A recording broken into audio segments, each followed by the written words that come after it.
Check the mic and make sure it sound right, boys. So welcome everyone to the group chat brought to you by Overmark. I'm your host Darrell, and today we're going to talk about how do you do practices effectively. And with me is Kai Wen. So maybe Kai Wen, you can just say hi to our listeners. Hello everyone, so I'm Kai Wen. I'm the EMAF and AMAF tutor for Overmark.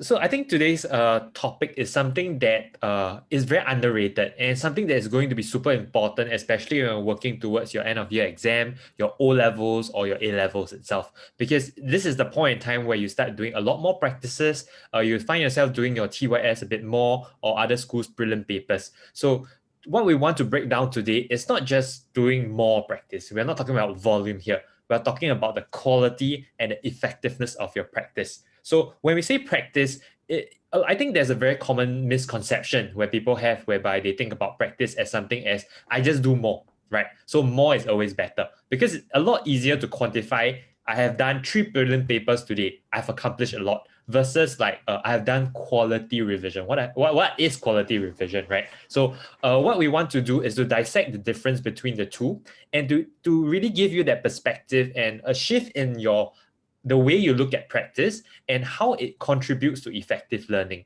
So that would be the idea of what we are trying to achieve today. Okay, so we hope this discussion will give you a better insight in terms of what constitutes effective practice. So maybe I'll start off this session by talking about what is the purpose of practice in the first place, right? So if you're struggling with certain subjects, right, actually what you should be doing isn't the practices, right? Because what you need to do is to first build a foundation. You need to have your knowledge first. So once you have those knowledge, you kind of get your concepts, what are the important information that you need, then you try to put it into practice. I give you a simple analogy, right? Let's use basketball as an example, right? So before you even start playing the game of basketball, you need to know the rules first. So that's when you start learning things like the basics of how do you do an expansion in math, what are the certain concepts in chemical bonding. So those are all the things that you need to get familiar with first. So the rules, okay?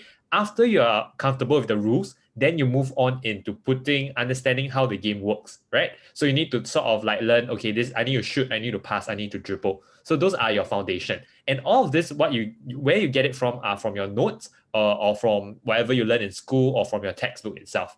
It's only after you mastered the basics and learning how to play the game at a foundational level, then you go into a practice. That's when you try to play maybe 5v5 against another team. And that's when you start getting a lot better because it's that rigor of the practice that makes you improve a lot. So if you're still at the stage where you're struggling, which means you are still not passing your papers, the very first thing you should do before you even do practices is to get your content right. Okay, now, if you're already at the phase whereby, okay, I have my basics, but now I want to get better at my subject, that is when the practices come in, okay? And what is the purpose of practice? The practice is meant to test the rigor of your knowledge. What do we mean by that? So for example, you say, I know exothermic, endothermic reactions. I got it, right? I know energy changes, okay, very well. But when you put it in the context of a question, you realize that that's when you start having doubts on how well do you know your concepts. So that is the application of the concept of putting your knowledge into action. That's the difficult part, and that's where practice comes in. So the purpose of practice is not about the volume, nor do I believe it's really about repetition, even though some repetition will be helpful, but it's really about training your mind to be able to fit your knowledge into certain real life scenarios or certain examples of how knowledge can be applied. So that's where the knowledge transfers comes in the form of practice. Okay, so Kai Wen, I just wanted to get your thought on this. So where do you think is the true purpose for practice, maybe especially in the context for math? Okay, so personally for me, right, I always grew up with the notion that practice is really very important. So to share a little bit why, so I actually started young. I actually started learning music since really very young. So since the age of 2, actually. So all the way until now, I've still been playing and everything. And one very important thing, I think for all typical Singaporeans that parents force you to go for piano lessons, I think you realize something that they always ask you to practice. Why? Because you need the muscle memory. You need to train your brain to memorize like, oh, okay, this is where to put my hand, this is where to do this. So it's all about the little practice. And I think through that, like constant practice through music, I actually applied it to my studies. And I've realized that that is actually really very useful. So to talk about why in the context of math, So the thing about math is that there's so many questions out there. There's bajillion numbers of numbers out there. So one question can just morph in just a slight little way and it's a different question. But you do realize that all these kind of questions are rather standard. So once you practice that certain kind of variant, that certain question type, you can answer that exact same question type. So it's like, for example, map skills always comes out for EMAth. Once you practice enough map skills, you realize that map skills only have 5 different kind of questions. And that's it. If you have mastered all 5, by practicing enough, you can do the whole topic. Then for AMF, if let's say you know there's a logarithm question coming up, or you know there's partial fractions coming up. Partial fractions, there are 3 fractions that we all need to know. Logarithms, there are just 4 laws. If you know how to apply, you have practiced enough the application, that is where you know that your practice is enough and you really, really practice and practice and practice. So math is really all about practicing. Even until now in university, when I'm studying math, I do need to practice as well. It's all about going through the past questions, going through tutorial questions, and through that practice and practice, right, you realize that, oh, I'm actually just like, how to say, just redoing that concept again. So that when I see the question, I see, this is the concept. I just need to write. And those are the concepts that are coming out of my hand and from my head. So that is why practice is really, really very important for math. And I mean, even for science, for myself, I teach chemistry and physics, right? I myself, I emphasize a lot on practice. So in fact, for my group tuitions itself, a good 1/3 of the time is dedicated to the student trying out the questions, and a good 1/3 is dedicated to me going through those practices. So the content teaching, I think it can be very succinct, right? This is what you need to know, and this is how you can study it more effectively. But the applying part, that's the practice where it really helps students take the extra leap in terms of the improvement. So I think we both established how important practice is. And I think you yourself, you also know why practices are important. But what we're going to discuss next is even more important, which is when you're doing practices, how do you make sure it's effective? And how do you make sure that you truly learn from it rather than just doing volume and just keep doing it repetitively, but not really gaining much from it. Okay, so I want to talk first about the common mistakes students typically make when they do practices. So what are some things you would want to avoid? Firstly, there's no point doing practices if you're not going to do your corrections, right? So a lot of times I know you're like, oh, I finished my paper, I feel very good about it, I'm going to mark later. Or you mark, but then you're lazy to do your corrections. In fact, right, there's this psychology thing which is proven to be true, right? Especially since I work with so many students and I see it, which is if you can't do a certain concept or a certain chapter, you tend to avoid it. And it happens to be those same chapters that when you do your brilliant papers, you get them wrong.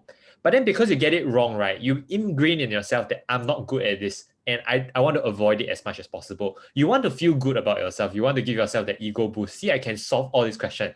It's just that I hate logarithm, screw logarithm, right? Then you just kick logarithm aside. But you cannot hide away from the fact that logarithm is going to appear in your O levels, right? So there are certain things that you know will appear, whether you like it or not, right? So especially when you're doing the practices, the key thing to remember here is that practices is not meant for you just to strengthen those questions that you're really good at doing.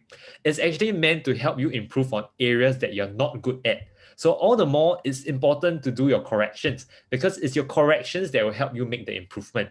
If you can do the paper and you get 90% of the question correct, that 90% you will get it correct at O levels. So you don't have to worry about it. It's the 10% remaining that you should be worried about. Okay, that doesn't mean you shouldn't do the other 90%. That repetition helps. Okay, but that 10% is really at the core and the reason why you even did the practice in the first place. So corrections is the most important part to do. Okay, secondly, what else? When we talk about corrections, you know what some students do? For example, they get a question wrong, they highlight the question, they do their corrections, then they try to memorize the answer. Wow, that's the death of me. For me, right, if you come to my class or you ever work with me before, I hate telling students to just memorize. I always make it a point to explain it to them either in a different way or in using an analogy or a story to help them understand a certain concept, because memorizing is not the solution. You need to understand for any subject, math, English, sciences, humanities, there is no one fixed way of setting a question, right? So there's a lot of variations in terms of how the question can be tested. The moment you fall into the trap of having to memorize something, it means you won't be able to apply it to another context. And that's where it gets very dangerous, where it's teetering on the fact of whether you're in luck, whether that certain question comes out, and whether you memorized it correctly. So what you should be doing during your corrections is not to look at the answer. when I go through my questions with my students, I never ever emphasize on, okay, this is the answer, focus on the answer. It's never about the answer because the question will be different, the answer will be different. What you should be focusing on is the approach towards solving that question. So you should be looking at the steps in how you get to the final answer rather than the answer itself. So remember, when you're doing your corrections, learn the approach towards solving the questions. So I think those are the two tips that I mentioned. And the last tip that I want to share is there's no point doing practice for the sake of doing it. So if you're just sitting there and you're just going through the motion of like, I'm doing practice because I need to do practice, then I think you're missing out on the point. Every time you do a practice, there should be a goal, there should be a target or a mini objective that you're trying to hit here. For example, if you're doing a math practice, okay, even though you know that, okay, I mastered all my content, I'm just getting repetition, you can even set a goal in terms of how long you're going to take to complete the paper, right? So you know that, okay, in O levels, I want to maybe complete my paper in 1 hour, 20 minutes. That leaves me 40 minutes to check my paper. Then your goal for that practice is to do it within that time frame. Or your goal can be, I'm going to spend 1 hour, 40 minutes, longer time, but I'm going to ensure this time around, I don't make a single careless mistake. So that's another objective of doing your practice. For science, for example, you know you're weaker in certain topics. You're not good at electromagnetism. You hate electromagnetic induction.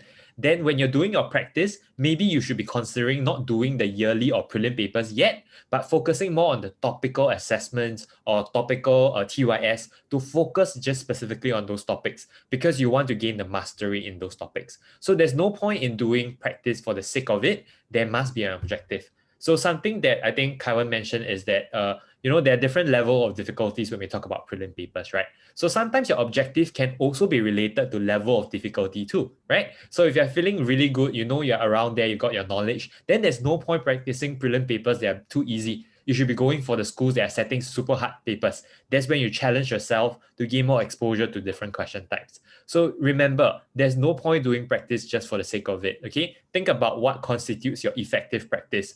Doing corrections, understanding the approach, as well as understanding your goal of doing that practice. Okay, I'll pass the time on to Kai Wen to share and add on a bit more on this point then. Okay, so I think the few important things that Darrell mentioned was really important. So just to summarize, so it's like talking about don't forget to ever do corrections. So this is something that I stress to my students all the time in my classes. I always say, please do your corrections. Because, right, the reason why you're doing corrections is because you're redoing that question again. If you think about it, you have gotten the question wrong because your first attempt failed. It's just like playing a game. If you cannot beat this boss, you need to refight the boss again. So by doing corrections, you're literally just going and fighting the boss again, except this time you got your tutors as your help. They are like your extra power up that you're going to fight the boss to get to the final answer, to complete and completely kill the boss. So doing corrections is really important because you from there, right, you're able to see, these are the 3 steps that I actually did not do correctly. These are the workings that I know, okay, I expand wrongly here. So when I circle this expansion that I did wrongly, I remind to myself, never ever to do that again. And I think one very, very important thing also that I feel that is personally very important, even though I don't think a lot of people find it very important, is to always do corrections in another color.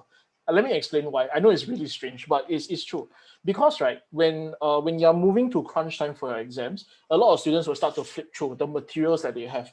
And you realize that if you flip through your materials and you write everything in black, you're not able to spot like the things that you have went wrong. You're not able to see, oh no, I made that mistake. This is why teachers mark in red, because red pops out to you. And if they mark across, it's very significant. So I think that is really important. That's why doing corrections in green, highlighting your circles is really important because this kind of colors pop to you. So when you are flipping through, when you see those kind of colors, there's anomaly from your paper. You know that you have gotten that question wrong. So circling the question that you got wrong, highlighting the concepts that you have gotten wrong, not forgetting all those kind of things are really, really important. So that is one. Next, memorizing answers. Okay, I don't think this is really applicable for math because you should never ever memorize answers because it's not logical. But one thing I do agree that you should, I wouldn't say memorize, but more of like understand the algorithm. So when I say the word algorithm, is what I mean is like understanding the step-by-step process. So for example, if let's say I have a line intersecting a curve, what are the methods to solve for the range of solutions? Okay, since it's intersecting, b squared minus 4ac is greater than 0. Therefore, you solve for the quadratic, you solve for the final answer, you sketch the graph, you write your final answer. And this is the algorithm that you need to practice. If you keep on repeating this algorithm, right, you will know, okay, this is what I need to do next. This is what is coming up next.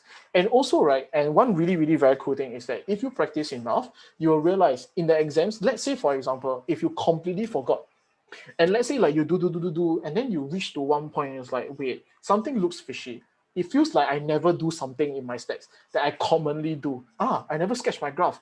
So you'll remind to you, it's a kind of muscle memory that you'll remember to always, okay, I forgot to sketch my graph. Let me go and sketch it. So this is really, really important about practicing. And the last thing, doing for the sake of doing, I honestly do not like students that do that.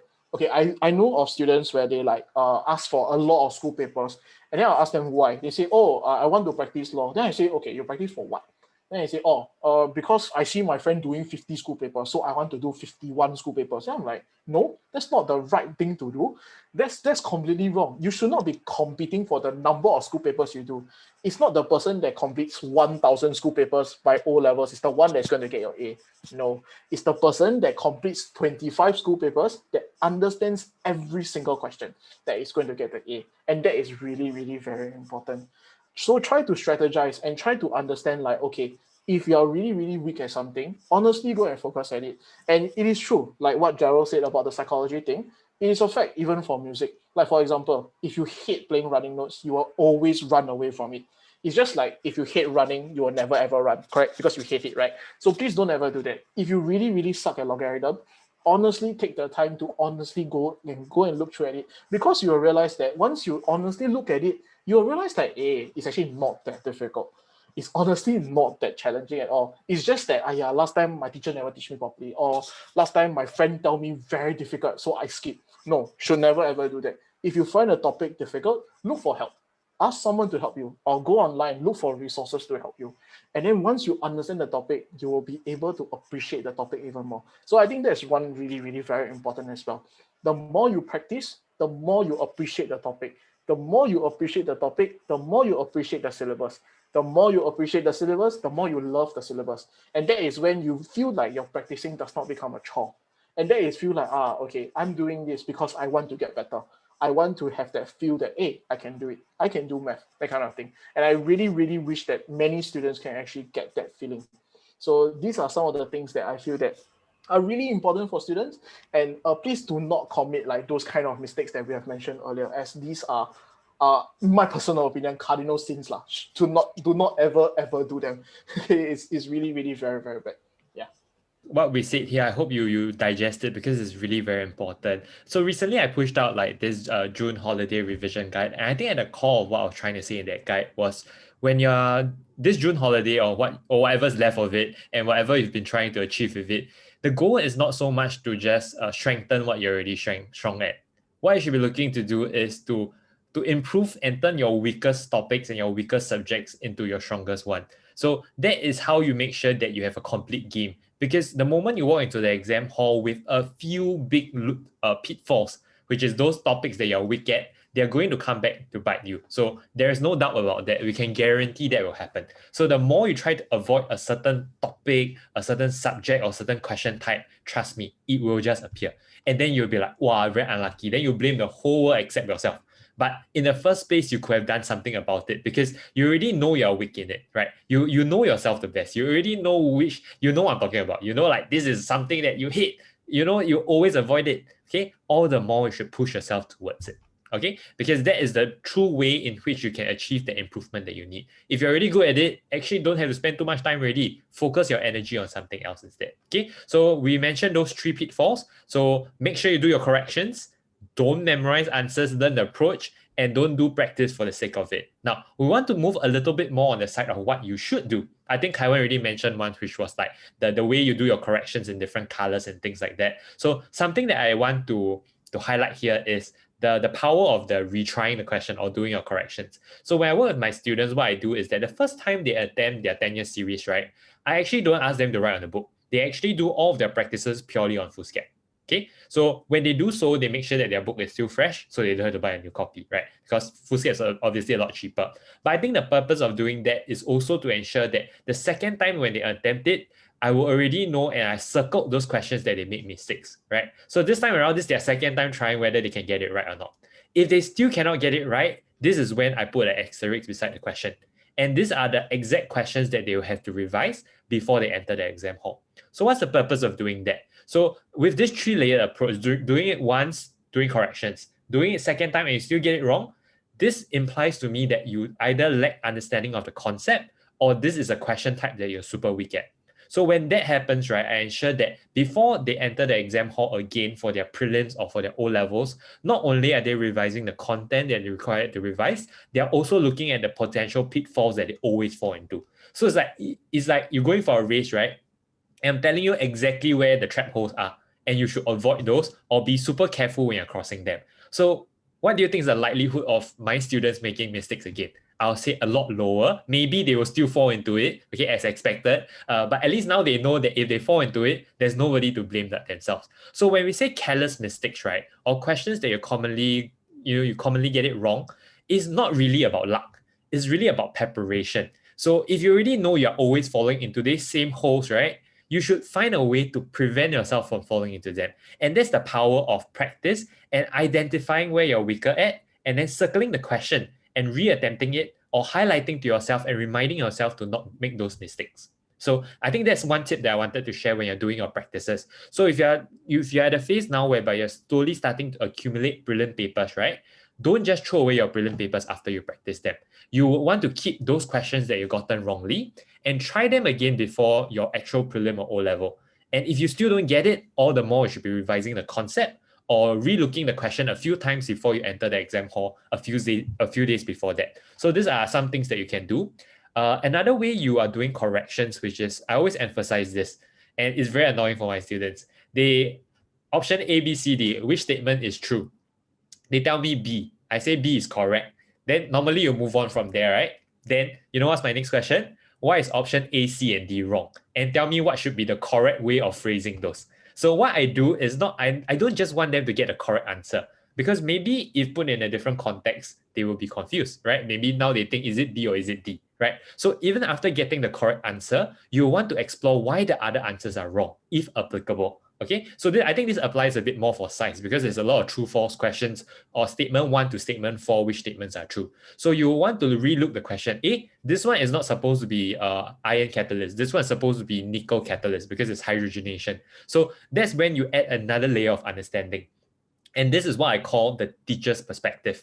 So for my students, right, I have some students that before they enter the exam hall, I know they can confirm get A1. And what are those students? There's not many of them, I would say, but there's a few of them that I guarantee that they'll get A1. And the reason for that is because they have the teacher's perspective. What do I mean by that? So when a teacher set a question, there's a reason why they will set it in a certain way and why there are certain options that will be wrong. Because they know that students tend to get confused here. They know where the pitfalls are. When you have the teacher's perspective, which means you're able to look at a question and I know why the teacher said it like that. Do you think you'll make the careless mistakes? You won't, because you already know where the teacher is trying to lead you to or mislead you to and how to solve it correctly. So having that perspective comes with a lot of time. You need to have your content completely grounded. You need to have the exposure to a lot of question types.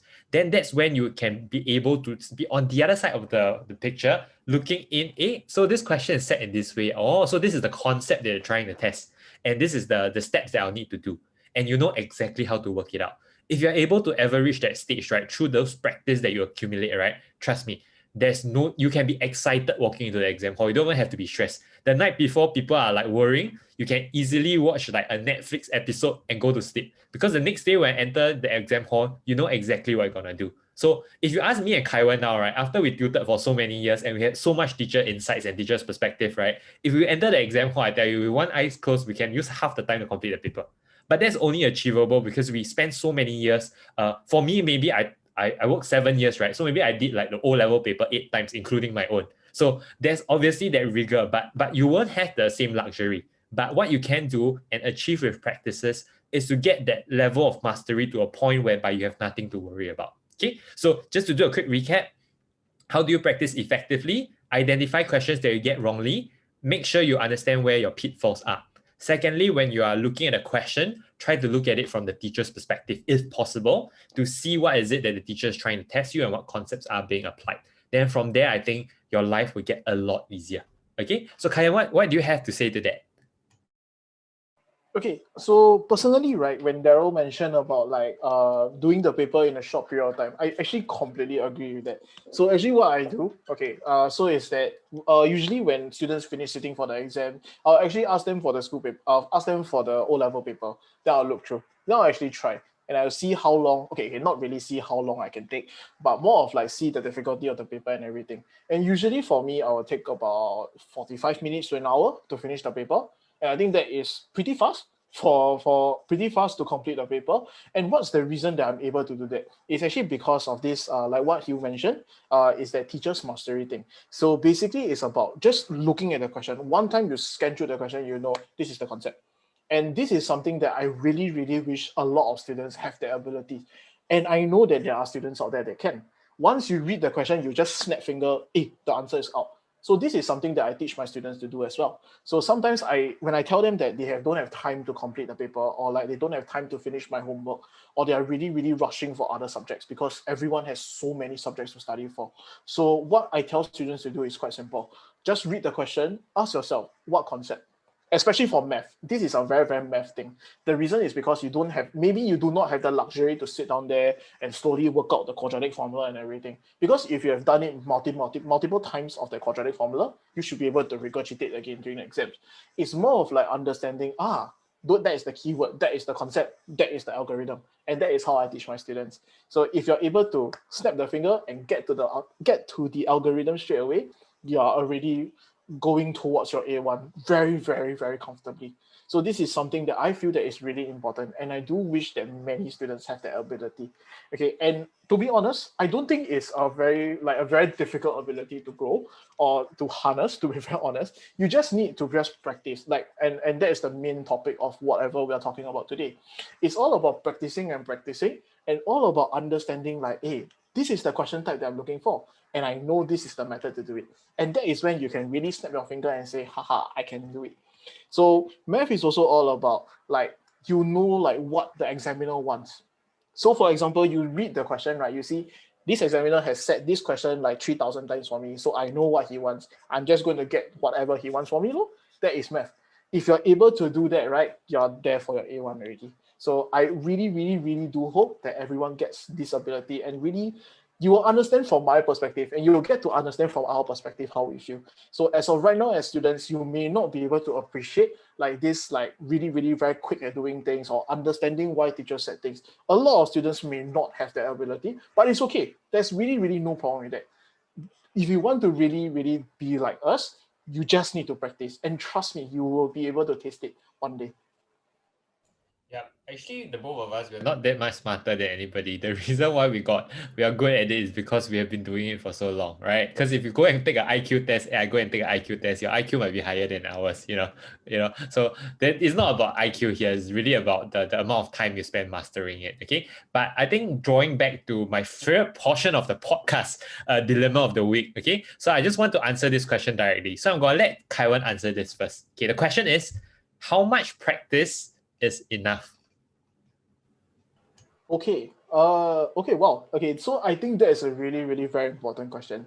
And to be very honest, right, even until now, as of right now, I'm still asking myself this question: how much practice is enough? This is a very, very individual kind of thing.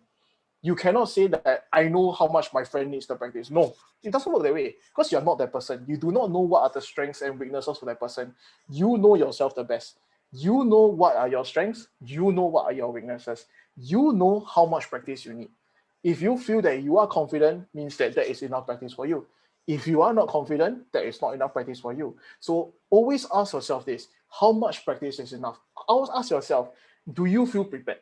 Do you feel that you can go in and do every single thing in the paper? And that is something that you should ask yourself. If you look through the whole syllabus right now, can you answer every single question?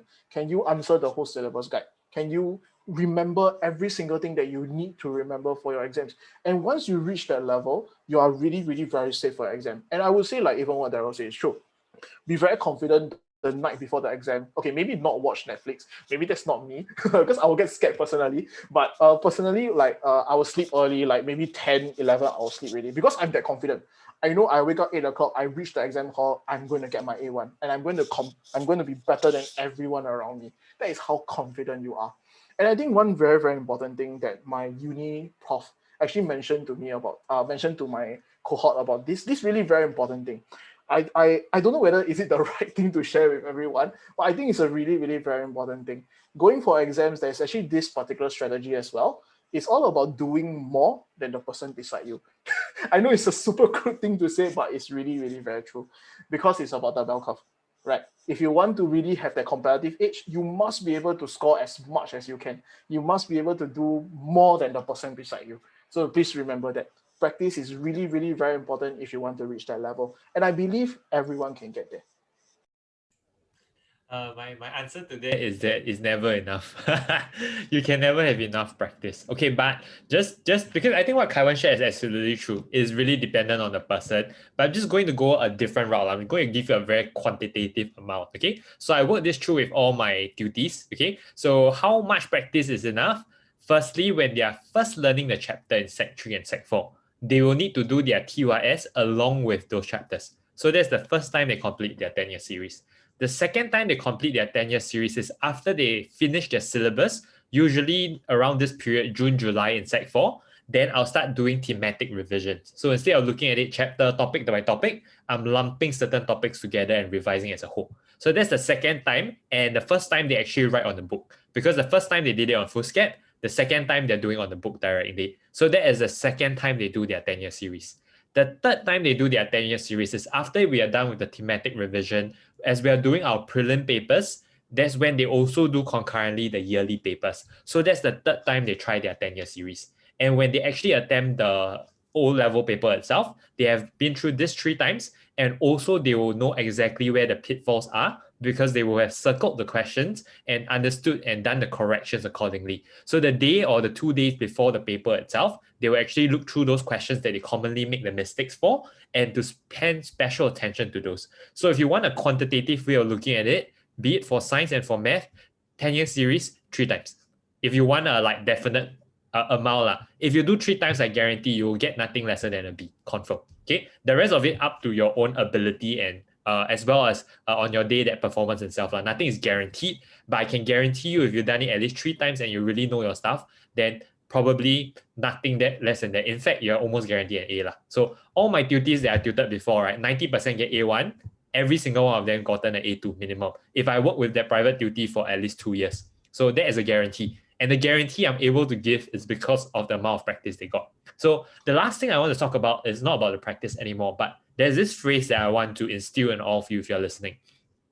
The phrase is called quiet confidence. Okay, and I find this to be something that is very meaningful for you to build. Okay, so it's really not about comparing with your friends or being very egoistic and you're saying I'm better and whatever. You're always comparing grades because we all know that comparing grades is very annoying, right? Who wants to do that, right? And when somebody get better than you, you always feel bad. Okay, and when you get a high grade, right, then now you're making other people feel bad. So I never really advocated on getting my duties to compare grades and stuff. The only reason why you should compare is just to get a sensing of where you are. But it's never about a point of ego or on the fact of trying to show off and things like that. It's super pointless. So what you want to develop is quiet confidence. What do I mean by quiet confidence? So recently, just this year, I actually picked up a new tutee. So this tutee is taking N level. And when I first started working with her in November in 2020, she was failing all her sciences, right? So that's when the first lesson I sat down with her, I told her, let's build this thing called a quiet confidence. And what was our game plan?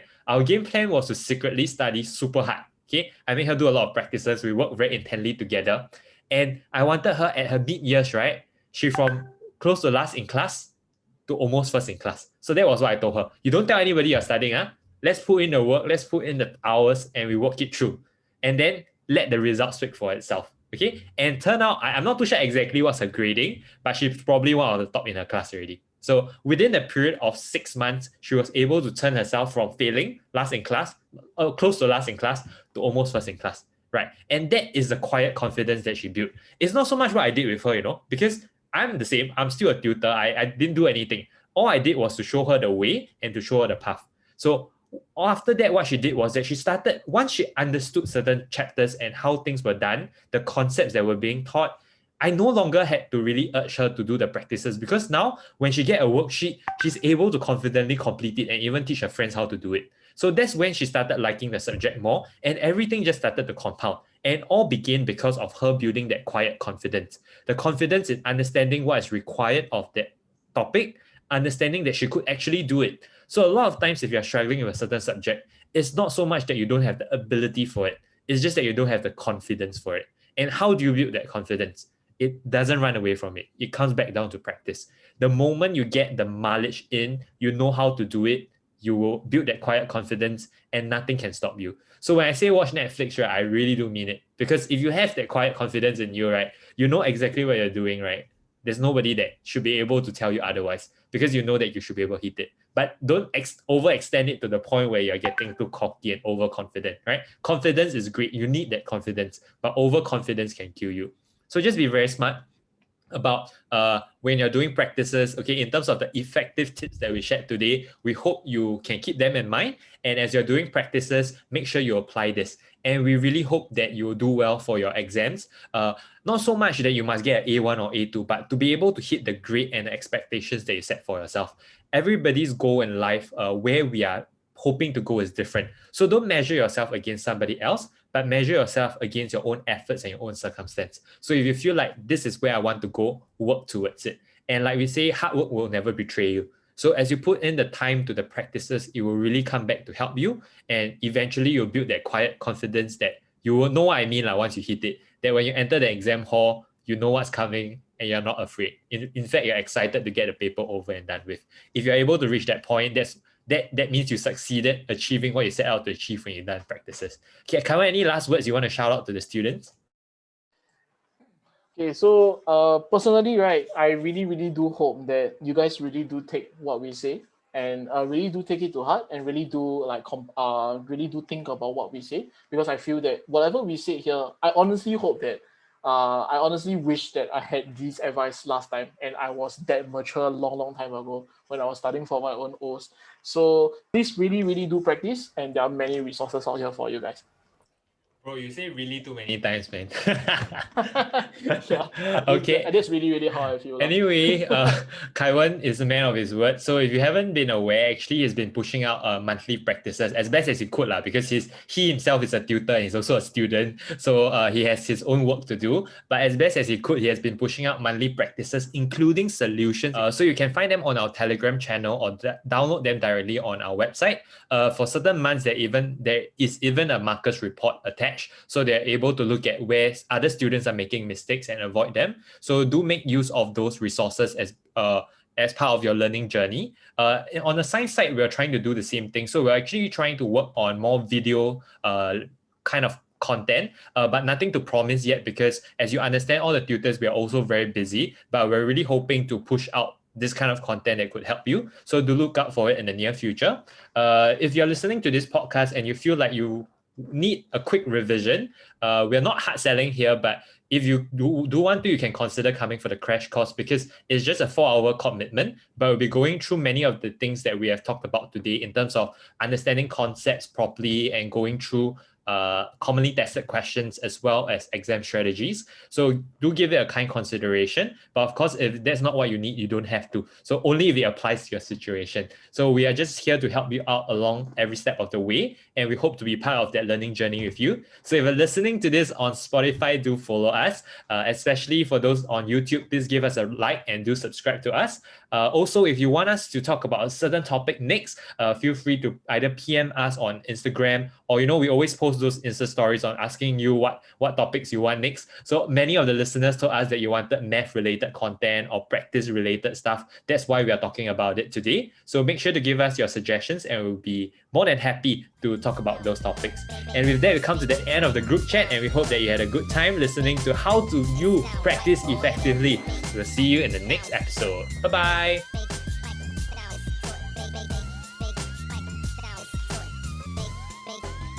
It sound right, boy.